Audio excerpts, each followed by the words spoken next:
So this is all nice and dry. Now, whenever I start doing this, you'll notice that some of my pieces that I already have are turquoise, and that is because PBO has, I think, maybe gone back to their original formula. So the original was turquoise and it was gray. So this is an older bottle of the masking fluid. The colors that I have are quinacridone gold, quinacridone rose, and Antwerp blue, and these are Windsor color, Antwerp blue, and Windsor cobalt. And get that kind of softened up just a tiny little bit here. I'll turn this around.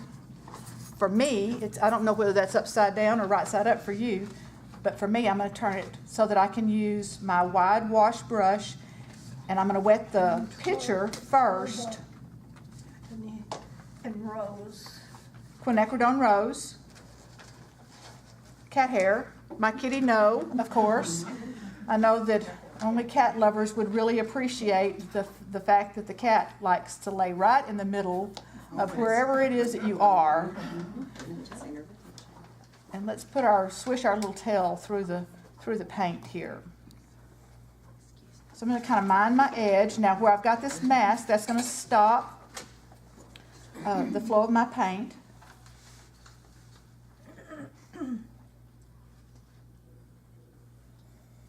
All right, so I'm going to get some of this Antwerp blue, but I really want a really thin wash of this. And this is a reflected light that's going to lay down right beside. Get just a little bit more coming off of that ball jar or that mason jar. So I think ball is a product of mason jar. I don't know the history of that. Got a couple of little antique friends in here. They're not antiques themselves, but they do a lot of antiquing stuff. But I think it might say mason jar down towards the bottom of it. I'm just going to wash that turquoise, that Antwerp blue in there, and then a little bit under the lip. Let that kind of fade. I'm going to pick up a little bit of the rose, so it'll make a purple for the shadow to give this rounded at the bottom.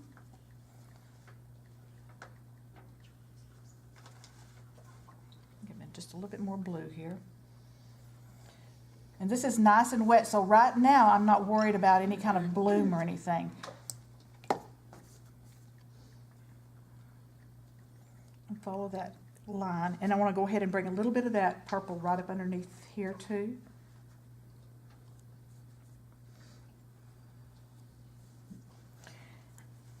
And in my photo, and it probably has to do with whatever it was by, but there's a kind of a little yellow cast in there, so I want to put that in there too.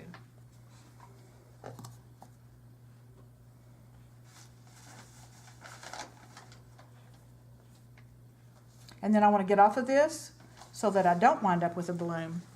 Put a little piece of Kleenex and just lift a little bit of light right through there. But I don't want to get too much. Actually, I need a little bit more blue right in this area because I've got a sparkle that's right there. And I want that to show. So let me bring that back just a little bit and then touch it off. Okay, get off of it. Stop, stop, stop. Isn't that what I say? Stop, stop, stop. That's what my students say. Stop, stop, stop. Okay, so for my background, I've got my phone up here. I apologize if it's turned off, but I have it up here so that I can know if I talk too long. Paint too long. All right, so I'm just going to wet this whole surface. And I've done all kind. I fight with backgrounds. I don't know if y'all do or not. I hate backgrounds. If I don't get that nail down, I mean, just like I hate them. And so it's like, what do I do with the background? And you know, and have this really what I thought was a great piece. I would think it was a great piece, and I don't know if the judges thought it was a great piece or not. But anyway, it's like, oh, now what do I do? Because I have all this space back here that I don't have a clue what to do with.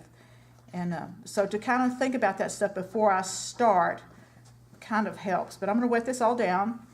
And, of course, you know, you can mix your colors on the palette. and you get one kind of look, or mix them on the paper. And that's what I'm going to do this time. I'm going to let these colors mix on the paper, and that's how you get all of this yumminess going on in that background. And because this spoon that's at the back is the same color as the background, I'm going to go ahead and wet it also, but that's the only one of the spoons that I'm going to wet. All right. I got a nice sheen going on. Make sure I'm not dried out in any place. There we go. All right. I'm going to get into my gold and the cat hair.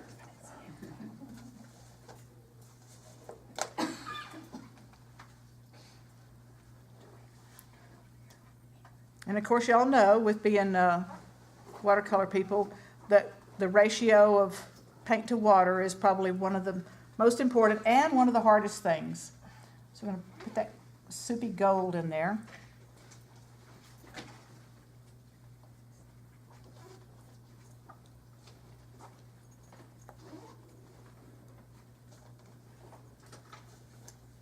I'm going to get on down the side because I can move a little bit quicker and then come back up into that detail area around the spoons. So one of the things that's in my bio is, and one of the things that people ask is, how long have you been painting? Well, all of my life, virtually. My parents were both artists. My daddy had an art degree from TCU, and he would paint on anything that would hold still for just about a half a minute, literally. And he was also a sign painter and a landscape painter and a mural artist. And so then my mom was very young whenever he married her, and so he just taught her the craft too. So I grew up with palettes and oil paintings and canvases and easels, always there. My parents were sidewalk artists at Disneyland for a little while, so we got these really great day passes to Disneyland back in the 50s. All right, this is that quinacridone rose. I'm just going to drop that on top of the gold.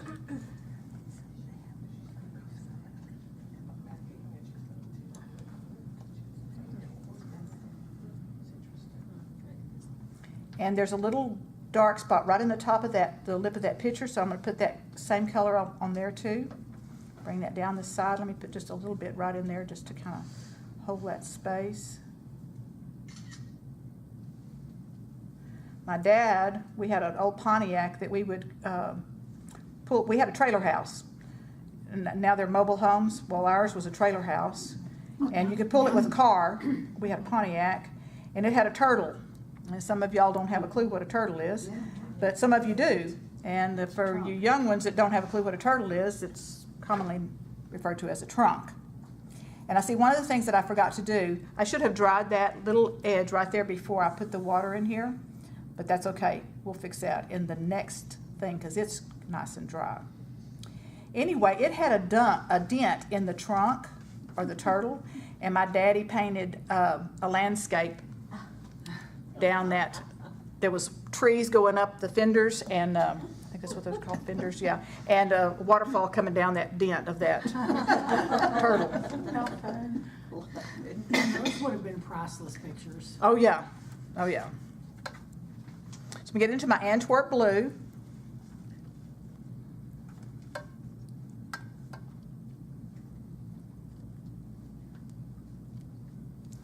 And I'm just kind of just barely touching this surface because I don't really want to move a whole lot of that color that's underneath there.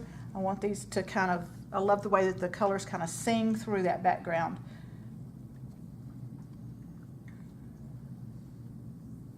And again, catch that lip. Get back over here.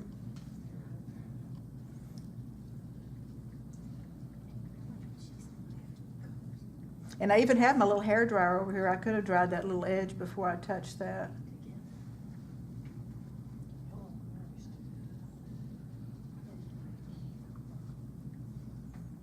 So I started doing watercolors probably at about, not real seriously, but at about 99 was whenever I started doing watercolors, but seriously then probably in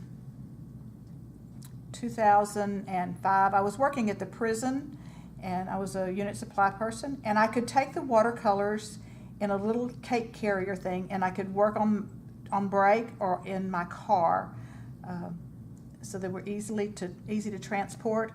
And so that's the reason I started doing watercolors, because I could carry it with me and have a little creative break from inmates and stuff. So, okay, so that's that, and I'm going to move that to the side, and it's kind of messy, and if it makes a bloom, it'll just make a bloom. I'm going to kind of get some of that moisture off the side a little bit. Let me just set it over here.